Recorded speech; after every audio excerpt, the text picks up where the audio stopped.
Shalom saudara terkasih, sangat berbahagia dapat berjumpa dan bersekutu dengan Anda para pendengar.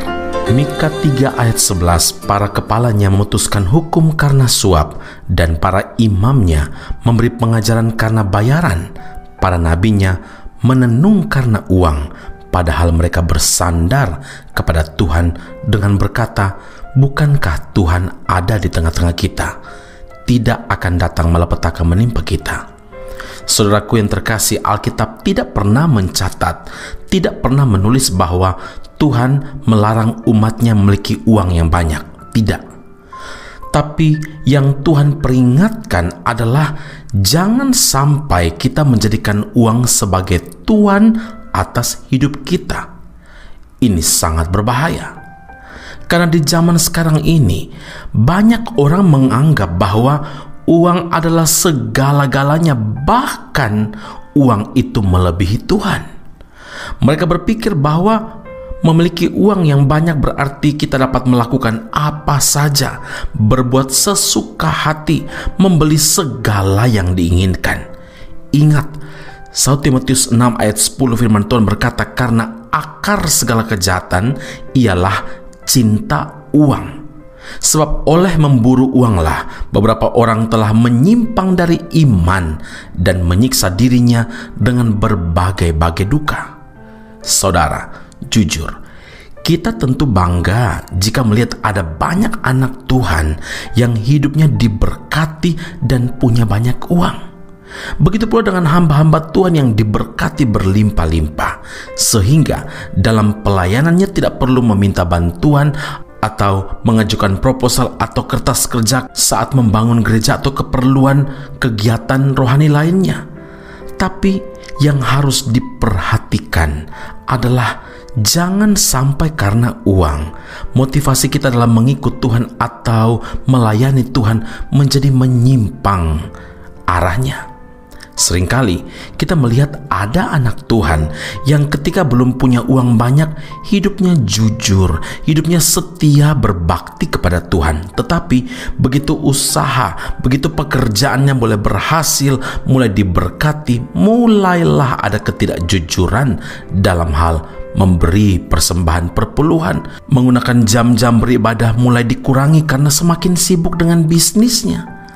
Hal-hal semacam inilah yang sangat perlu diwaspadai, saudara. Uang membuat orang menjadi gelap mata. Di wilayah pengadilan, seringkali hukum mudah dibeli dengan uang. Artinya, orang yang benar dapat menjadi salah dan orang yang salah dapat dibenarkan. Para pejabat pemerintahan kerajaan sangat mudah mencari shortcut atau jalan pintas untuk mendapatkan harta dengan korupsi. Menyedihkan lagi, ada hamba Tuhan yang memasang tarif untuk sekali pelayanan atau sekali berkhotbah, atau melihat besarnya amplop persembahan atau love gift jika diundang pelayanan. Ada juga gembala sidang yang tidak berani menegur dosa seseorang karena orang itu mendukung atau memberi persembahan yang besar kepada gereja. Saudaraku, jika tidak berhati-hati, memang uang benar-benar menjadi akar dari segala kejahatan. Karena itu, mintalah hikmat Allah dan kebijaksanaan daripada Tuhan untuk menggunakan segala sesuatu yang Tuhan sudah berikan kepada kita, termasuk uang yang Tuhan beri bagi kita. Amin. Mari kita berdoa. Bapa di sorga, terima kasih untuk firman Allah yang Engkau nyatakan kembali kepada kami. Biar kami tetap melihat bahwa segala sesuatu yang Tuhan anugerahkan kepada kami, yang Tuhan berkati, termasuk di dalamnya adalah uang, adalah alat untuk melakukan semua kegiatan-kegiatan kami, tapi bukan segala-galanya.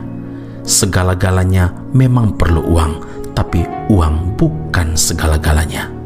Hari ini, pengertian yang penting Tuhan beri dan nyatakan, singkapkan bagi kami, bahwa cinta akan uang adalah akar segala kejahatan. Uang tidak jahat, tetapi ketika kami mencintai uang melebihi Tuhan, mencintai segala sesuatu yang kami lakukan melebihi Tuhan, termasuk pekerjaan, usaha, bisnis, dan segala sesuatu dalam dunia ini melebihi Tuhan, maka Engkau Allah yang tidak berkenan atasnya. Hari ini kami mohon ampun ketika kami tidak memprioritaskan Tuhan, dan segala sesuatu yang Tuhan anugerahkan kepada kami adalah cara Tuhan untuk memberkati kami, tapi kami selalu memerlukan hikmat dan kebijaksanaan pada Tuhan untuk mengelola setiap berkat Tuhan, termasuk uang.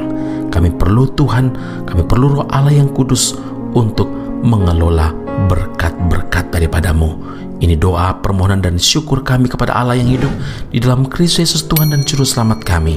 Kami berdoa dan mengucap syukur kepada Bapa di surga. Haleluya. Amin. Tuhan Yesus memberkati Anda. Sampai jumpa. Keep on growing and never give up.